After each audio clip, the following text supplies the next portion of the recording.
Jubilito TV Official. So ayun. Inyo, what's up mga kabagis? This is Jubilito TV Official at eto na naman po muli ang isang edisyon ng ating reaction video mga kalingap at kabagis. No?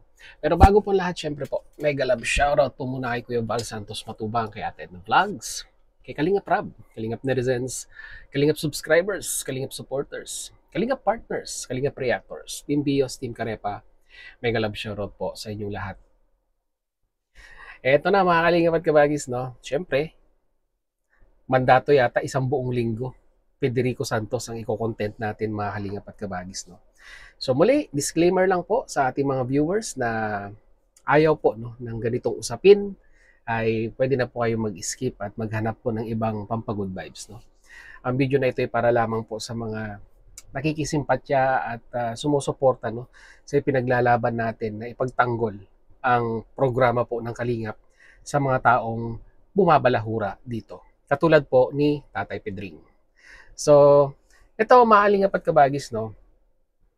Dito sa panibagong live ni Tatay Pedring ay di ko alam kung ako ang malasado o siya ang malasado ang utak eh. Di ba mga kalingap at kabagis? Kasi ang sabi niya kay Jubilito TV Official, malasado daw po ang utak natin at ewan niya daw po at bakit patuloy daw po patuloy daw po tayong nakikipaglaban dito po kay Kuya Val Santos Matubang. Natural, di ba? Kalingap tayo di ba? At naniniwala tayo no sa mandato at sa programa ng Kalingap. Di natural pag may kumante, di ba? Ipaglalaban natin, syempre. At dito, mga kalingap at kabagis, sa kanyang live streaming ay hindi ko alam kung anong klaseng mindset meron itong mamang to. At kaming mga bumanat sa kanya, no? Talagang nilista pa niya mga kalingap at kabagis Nilista pa niya At inisa-isa niya kami, di ba? Sabi niya, ire-rebattle daw niya. No? Pagsasama-samahin na daw po kami mga kalingap at kabagis. At isahang sagutan na lang daw po ang kanyang gagawin mga kalingap at kabagis, no? So, tignan natin no kung paano niya kami nirebattle at yung bang pagrebattle niya ay nasa issue or nasa topic or pumalaot na naman yung takbo ng kanyang utak. No, mga kalingap at kabagis, no? So, wag na natin patagalin. Panoorin na natin si Tatay Pedring mga kalingap at kabagis. Narito po yan. Jenna Morans. Ma'am Jenna Morans, shout out. Say lang siya. Ngayon, itong si President Virador, naging presidente, pero bahala na ka na sa Basas Mang Busilak. Anong itatapat nito sa akin bilang presidente? O, di ba? Feeling si Federico, no? Feeling entitled, no? Feeling niya napaka-superior at napaka-knowledgeable ng mga binibitawan niyang salita dito sa kanyang live streaming, no? 'Di ba? Yun yung feeling niya, no? Yun ang pagkakaintindi ko dito sa kanya, sa entrada niya, no, sa kanyang pagkatao. Feeling entitled, nakala mo siya yung pinakamatalinong tao sa balat ng lupa, no? Ina-underestimate niya yung kapasidad ng mga bawat tao na nire-reactionan niya, no? Yung po yung interpretasyon ko po pag nagsasalita po itong mamang ito. At bang klase pagkataon to? Unang-una, binata ito. Sabi niya, binata siya. So, ano naman ang problema kung binata si Virador? Di ba? Hindi ba po pwedeng ayaw mag-asawa? Maraming ganyan. Di ba? Maraming mga ganyang individual na mas pinipili na maging bachelor kaysa magpamilya. Di ba? At statistically, Tatay Pedring ay marami-rami yung mga yan. Hindi lang nag-iisa si Virador. So, anong issue mo doon? Sa edad mo na yan, binata ka pa. Anong itsura kasi meron ka? Di ba? Saan ka nakakita ng isang senior citizen na katulad ni Tatay Pedring, no? Na mahilig manlait ng kapwa. Pati physical appearance ni Virador ay nasisilip ng mamang ito. Di ba? So ano naman ang problema mo, Federico Santos, sa appearance ni Birador? Meron ka bang konting inggit dahil nagagapuhan ka sa kanya? Tatay Pedring? Wala yata nagkakagusto sa'yo. Pamatse-matsete ka pa, binata ka pa. At tapos, isa pa, ikaw nakikipanuluyan ka lang yata dyan May wala ka yata sariling bahay dyan Oo, yan ang sinasabi ko. Nagre-reaction tayo sa mga taong hindi natin kilala. Tapos magbibitaw tayo ng mga salita or mga allegations dito sa SOCMED na wala tayong ka-idea. Yan ang trademark mo Tatay Pedring. Ang trademark mo, dapat hindi ka na lang hindi ka na lang pumasok sa SOCMED. Dapat naging manghuhula ka na lang. 'Di ba? Kasi diyan ka magaling 'Di ba? Katulad na lang yung ginawa mo doon sa mga picture na nakapost kay Carla, kay Jomar, kay Edu, kay Biancy. 'Di ba? Ginawa mo ng istorya 'yon. Oh. Diyan ka magaling Dapat hindi ka na nag-SOCMED Dapat naging manghuhula ka na lang. Baka baka mag-boom pa yung karir mo pag ikay naging isang manghuhula. Nakikitira ka lang para sumikat ka para may... Oy, FYI Tatay Pedring Si Birador may sariling bahay yan. Baka hindi mo alam. May sariling sasakyan yan. Baka hindi mo rin alam. No? Kaya wag tayong manghuhusga sa mga taong hindi natin kilala. No? Ang pagkatao. Si Birador nakasama ko sa DAET yan. Kaya kilala ko ang pagkatao niya. Ikaw, nakasama mo na ba si Birador? Malamang sa malamang hindi, di ba? Panghanap buhay ka para may pangkabuhay showcase ka Di ba hanap buhay mo? Oh. Alam mo, si Birador, Tatay Pedring, dating OFW yan, nakatulad ko. Nakapag-ipon na, di ba? Nagpurgod na, di ba? Kumbaga, yung pagbablog na yan, libangan niya lang yan, Tatay Pedring. May views man sa wala yan Nag-aambag yan sa Kalingap. May tulong yan na ibinibigay sa Kalingap. Kasi, naniniwala siya sa programa. Di ba? Kaya huwag mo sasabihin hanap buhay lang. Diyos ko, ang daming ipon yan si Birador. Paligo-ligo ka lang dyan. Para live ka lang dyan. May charity ka ba? Charity vlogger ang Kalingap. Kaya nga Kalingap I-check mo kasi yung channel niya, Tatay Pedring, hindi yung puro kang ngak-ngak dyan ng ngak-ngak. Nagcha-charity yan si Birador sa mga nakakaalam, sumusubaybay sa channel niya. Alam nila, nagcha-charity si Birador. Hindi ko lang matandaan May isa siya mga video upload. Aba, iniikot niya yung bayan nila at nagpamudmud ng bigas. No? Para sa kaalaman mo. No? Kasi sinasabi mo hindi nagcha-charity Paglingap sa kapwa charity niyo yata, sarili niyo lang Okay na. Malamang sa malamang, pati ikaw, ang charity mo lang, yung sarili mo. Di ba? Hayok na hayok ka sa views, di ba? Kaya panay ang content mo sa Kalingap. Di ba? Subukan mo mag-content ng hindi patungkol sa Kalingap. Ewan ko lang kung magka-views ka. Lalo ngayon, medyo gumaganda-ganda ang views mo. Aba, di ba? Lalo kang gaganahan yan. Di ba? Lalo kang gaganahan yan na mag-content sa Kalingap. Kasi ayan na, kumakaway na si Dollar, Pedring, andito na ako. Di ba? Parang ganun. Kinakawayan ka na ni Dollar. Di ba? Kaya yung temptation, ay hindi mo na maiiwasan yan. Kaya tuloy-tuloy na yung pambabalahor ang ginagawa mo sa Kalingap. Di bali na makasira ng kapwa. Basta ma-monetize ang channel.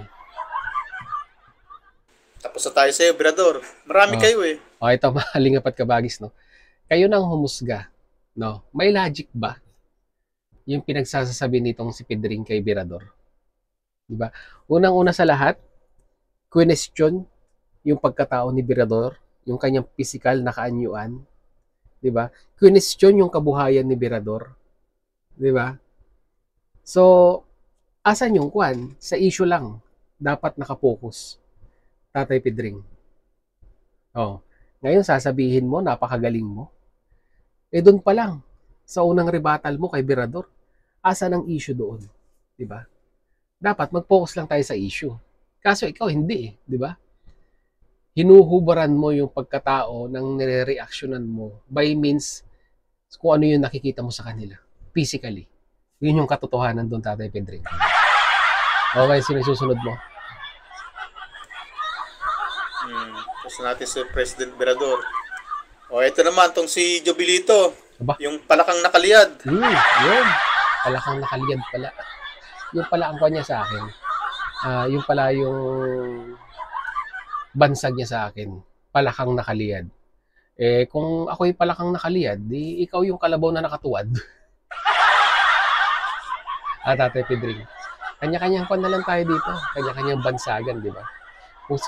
Kung si Jubilito ay ang palakang nakaliyad, si Pedring po yung kalabaw, matandang kalabaw na nakatuwad. Kung lumundag pa isa-isa lang. Ngayon, napadami lundag. Ikaw ba, Jubilito? Ano ka dyan sa ibang bansa? Ano sabi ni Tatay Pedring? Ikaw ba, Jubilito? Ano ka ba dyan sa ibang bansa? For your information, Tatay Pedring, ako po ay isang overseas Filipino worker. Yan. OFW, Tatay Pedring. Matagal-tagal na rin, di ba? Maybe a quarter of a decade na. A quarter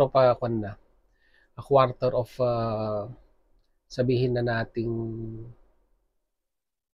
basta matagal-tagal na rin, Tatay Pedring. Ari ka ba ng hindi ako against sa mga mga OFW. Ayan pinapangunahan niya. Ayan hindi ako against sa mga OFW, pero pag bumanat, against na against. Lalo na sa mga OFW na kasambahay or nangangamuhan dito po sa ibang bansa. Very kwan po itong si Tatay Pedring, for your information. Masyado po niyang dinidiscriminate ang mga trabaho dito sa ibang bansa. Lalong-lalo na yung mga kasambahay na kasama po nating OFW. Diba? Tingnan niyo po yung tono ng kanyang pananalita dito.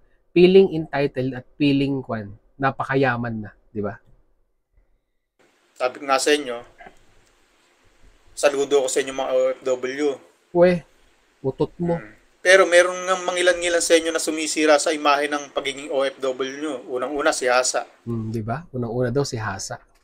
Basta kumalaban sa community nila, sumisira na sa reputasyon ng mga OFW. Yung mindset nitong tatang na ito Sel TV, si Marlene Chang, na akala mo kung naging OFW, nakaangat-angat ng konti sa buhay. FYI again, Tatay Pedring magkaiba yung OFW tsaka citizen ng bansang kanilang tinitirhan Pag sinabi mong OFW, Overseas Filipino Worker, sila yung mga nag-apply, nagkaroon ng residence visa para magtrabaho sa bansang pinuntahan nila. Meron naman yung mga tinatawag na citizen, yung mga nag-migrate, yung nagkaroon ng opportunity na magkaroon ng visa, nakapag-asawa ng foreigner. So, sila yung mga tinatawag nating citizen na sa bansang yon, or meron din mga bansang nag-grant ng citizenship within a period of time na nandoon sila. Let's say for example, correct me if I'm wrong, sa Espanya, di ba? Kung ikaw ay inabot na ng mahigit 1 taon doon na nagtatrabaho, ay pwede ka nang ma-citizen sa bansang yon. Katulad naman sa Amerika, pag nakapag-asawa ka ng foreigner, masi-citizen ka rin, magiging US citizen ka. Di ba? So, FYI Tatay Pedring, katulad ni Ma'am Marilyn Chang, citizen siya ng US. Di ba? O si Cel TV, hindi ko lang alam kung saan part ng Europe, pero nasa European country siya at citizen din siya doon. Tatay Pedring. Citizen, So, kanyan, i-analyze mo mabuti yan, Ano ang pinagkaiba ng OFW at ng citizen? Para hindi ka ma-mislead. Pwede naman lait ng kapwa. Walang ginawa kundi magsipagmura. Pero mo, OFW ka, pagmumurahin mo yung mga kapwang Pilipino na nandito sa Pilipinas na akala mo sila nagpapalamon. O, di ba? Yun yung kanyang interpretasyon doon. Ay, grabe naman kung gano'n na makapagmura si Hasa, no? Pero sa mga ganong aspeto, sa pagmumura, hindi ako pabor doon. Hindi tayo gano'n. Pero, syempre, nila yun eh. Di ba? Channel nila yun. Sila ang may control doon. Di ba? Freedom of expression, ika nga, kung ano man ang gusto nilang sabihin, nasa kanila na yon. Pero sa akin, ayoko nang ganon. Ayoko nang mura. At hindi ako pabor para doon. No? Sige, pagpatuloy natin. Kaya ito, particular sa inyo, ito sumisira ng imahe ng mga OFW na matitino. Ngayon, ikaw, President Jobilito, ano ka ba dyan sa bansang pinuntahan mo? Ayan ulitin ko, Tatay Pedring, OFW, Overseas Filipino Worker. Ngayon, kung aalamin mo, di ba? Kung aalamin mo pa kung ano yung trabaho ko dito, sa akin na yun, di ba? At hindi ko na i-share. Basta ako, legally nakapasok ako sa bansang ito at legally nagtatrabaho ako sa bansang ito. Di ba? Kung ano man yung trabaho ko, kung basurero man ako, kung isa man akong driver, kung isa man akong sabihin na nating kasambahay din, discretion ko na yon kung sasabihin ko o hindi. Pero yung tatanungin mo ako via social media kung anong trabaho ko dito, hindi ko sasabihin sa'yo. Bakit? Sino ka ba? Ikaw ba ay mayroong kang may-ari ng kumpanya dyan? Sarili mong kumpanya o utusan ka rin? O, di ba? Tignan niyo kung gaano kamalasado ang utak nitong si Tatay Pedring, mga kalingap. Di ba? Kaya nga tinawag na OFW, di ba? Overseas Filipino Worker, di ba? So ibig sabihin, nangangamuhan kami. Di ba? Ngayon, kung ikay isang successful businessman, o sabihin na nating businessman, ay magkaiba po ang license noon, or magkaiba po ang residence visa na tinatawag doon. At kung sila po ay may mga business, no? Mga kababayan nating mga business dito, ay hindi po sila OFW na dapat tinatawag. No? Sana maintindihan mo yung Tatay Pedring, ha? Kasi parang nakikinit ako ang babaw ng kaalaman mo patungkol sa mga OFW at sa mga terminology yung ginagamit mo sa pagiging isang OFW. Parang ang pagkakaalam mo, sumakay ng eroplano, pumunta sa ibang bansa, OFW na. Yun yung pagkakaintindi ko sa sa mga sinasabi mo. O nag-uopisina ka lang din. O driver ka lang din dyan na alipin ka. Diba? Tignan nyo na lang kung gaano mamaliit ng mamaliit ng mga OFW. Diba? Grabe. Diba? Baka nag-uopisina ka lang dyan. O baka driver ka lang. Diba? Ganun yung mga banatan ni Tatay Pedring, diba? Kaya dito, mga kalingap at kabagis, mahahalata nyo na nandi-discriminate siya ng mga kapwa natin OFW, no?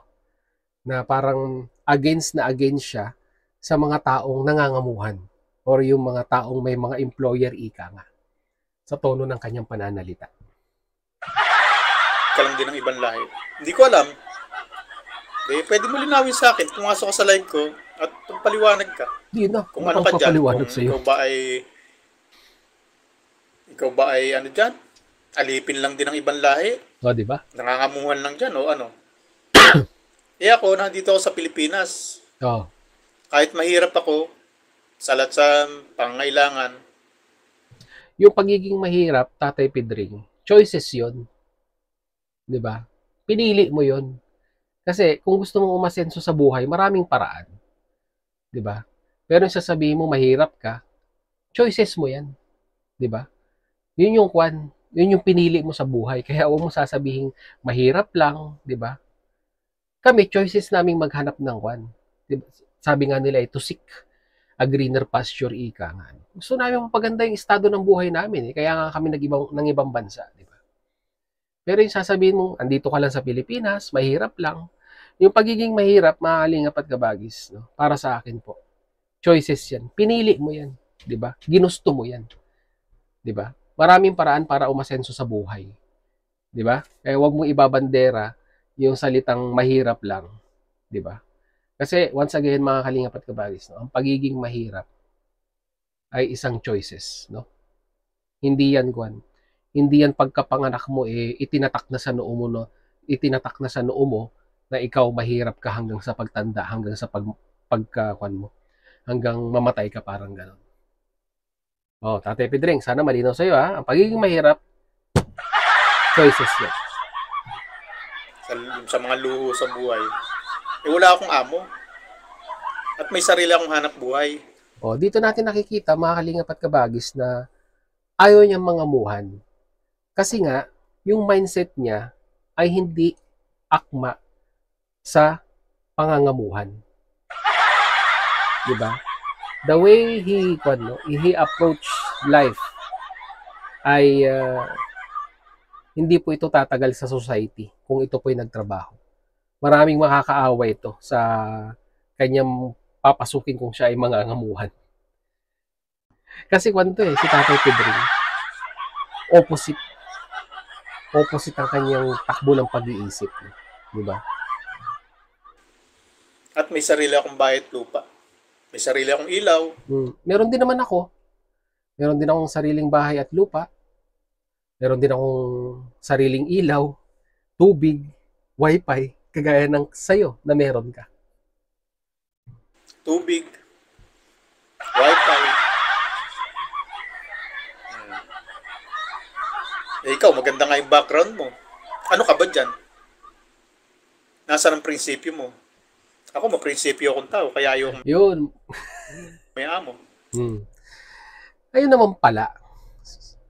Kaya pala ayaw mo mangamuhan kasi maprinsipyo kang tao. Ibig sabihin, Tatay Pedring, ma-pride kang tao. Di ba? Kumbaga, pinaniniwalaan mo lang at ipinupush mo lang yung mga bagay-bagay na sa tingin mo ay tama. No? Hindi ka marunong magpasakop sa community na ginagalawan mo. Yun yung katotohanan dun. Nanggaling na rin sa bibig mo. Di ba? Kasi ayaw mo mangamuhan, ayaw mo magtrabaho kasi meron kang prinsipyo. May paniniwala ka. Di ba? Kaya ito, mga kalingap at kabagis, no? Real talk lang po to. Kaya po maraming hindi umaasenso mga kababayan natin sa Pilipinas. Kasi yung mga ganitong mindset, di ba? Yung masyado nilang isinasapuso yung kanilang maling prinsipyo sa buhay, na hanggang sa dumating sila sa puntong ikauunlad na nila, no? Dumating na yung opportunity sa kanila, hindi nila igagrab. Kasi maprinsipyo sila na wala sa lugar. Di ba? Mas pinili nila, sabi ko nga po sa inyo, ang kahirapan, choices yan. Mas pinili nilang maghirap sa buhay kaysa matapakan po yung kanilang fried chicken o yung kanilang prinsipyo. So ganito po si Tatay Pedring, mga kalingap at kabagis.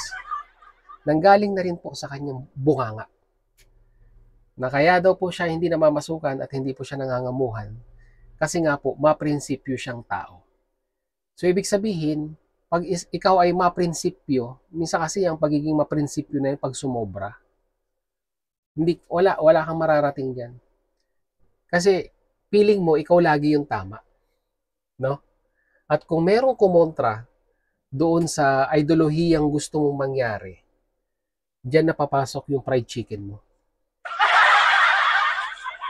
At syempre, maprinsipyo kang tao, ma-fried chicken kang tao, sasagot ka. At ipaglalaban mo kung ano yung paniniwala mo. Kahit mali na. Tama lang, Tatay Pedring, na nagnegosyo ka na lang. Di ba? Kasi, hindi ka tatagal. Hindi ka tatagal pag namasukan ka. Marami na akong mahalingap at kabagis. Marami na akong nakahalubilong mga tao dito po sa bansang pinagtatrabahuhan ko. Mga iba't ibang lahi. Kahit nga mga kapwa po natin mga Pilipino. Alam niyo po yung mga hindi tumatagal, mga halingap at kabagis. Yung mga hindi marunong lumunok ng pagkakamali na feeling nila tama pero mali.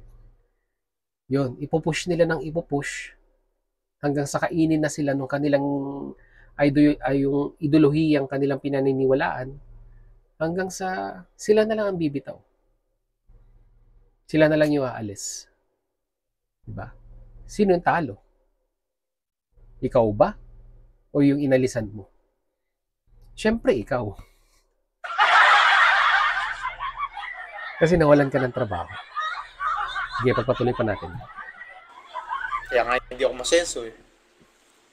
Palakang nakaliyad. Kalabaw na nakatuwad. Ikaw ba kapatol-patol para sa akin? Anong klase ba pagkatao mo? Anong uri ka ba? Basta ako, masaya ako, nakapag-abroad ako, nakapagpundar tayo kahit papaano, naipoprovide ko kung ano yung mga pangangailangan ng mga pamilya ko, mga mahal ko sa buhay, masaya sila, masaya din ako, di ba? Hindi ako nag-iisip sa araw-araw kung paano makakasurvive. Kasi meron tayong stable na trabaho. Doon pa lang, nagpapasalamat na ako sa Diyos. At alam ko, Tatay Pedring, bigay ng may kapal sa akin to. Kung ano man yung tinatamasa ko ngayon, bigay ng may kapal to. Kasi ako, hindi ako ma-pride na tao. Kung sa tingin ko namang tama, yung sinasabi sa akin, yung ibinibigay na instruction sa akin, na hindi ko ikapapahabak, dun lang tayo. Go with the flow. Diba? Pero kagaya nga na sinabi ko sa'yo, Tatay Pedring, no? Yung mga ganyang klase ng masyadong mataas ang ego, mataas ang fried chicken. Nako, ang tanong sa bandang huli, hanggang sa kadadalhin niyang paninindigan mo sa buhay. Tanong lang yung Tatay Pedring. Ang pagkataong ba'y maipaparehas mo sa akin na ako ay walang amo? At may prinsipyo ko at wala akong among sinusunod? Sarili kong nasusunod sa buhay ko? O ngayon, may prinsipyo ka nga, pero tingnan mo naman, saan ka dinala ng prinsipyo mo, Tatay Pedring? Tanong ko lang sa'yo. Saan ka? Dito, sa ibang bansa. Ngayon, kung ikaw ay nagmamayari ka dyan ng isang kumpanya at walang may-ari niyan, sarili mong kumpanya at ikaw ang nagpapatakbo, saludo ko sa'yo. Ang kwan talaga, ang labnaw talaga, mga kalingap at kabagis, no? Ng utak ni Tatay Pedring. Hindi ko alam kung meron pang enough na oxygen na nakakapasok sa utak nito sa mga pinagsasasabi niya. Diba? Uulitin ko, Tatay Pedring, ha? OFW, ha? Magkaiba ang OFW tsaka yung mga businessman na nagkaroon ng mga business dito, no? Yung mga businessman na may mga business dito, they're not considered OFW, Tatay Pedring. Diba? Kasi nga businessman sila. At pag sila po ay pumupunta sa ibang bansa, ay pumipila pa rin po yan sa pagbabayad. Nagbabayad pa rin sila ng travel tax. For your information, Tatay Pedring. Pag ang iyong residence ay isang businessman, di ba? Nagbabayad ka pa rin ng travel tax. No? Tandaan mo yan. Sana nakadagdag ng konting kaalaman sa'yo.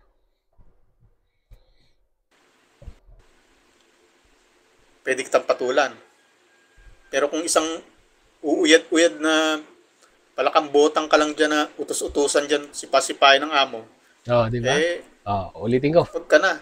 Tapos ka na. Jobilito. Once again, sa mga kababayan ko pong AFW, at tandaan nyo po itong pagmumukhang to. Ganito po siya, ito po yung matandang kwan, grabing manlait ng mga OFW, kahit ano pang trabaho meron kayo dito sa ibang bansa.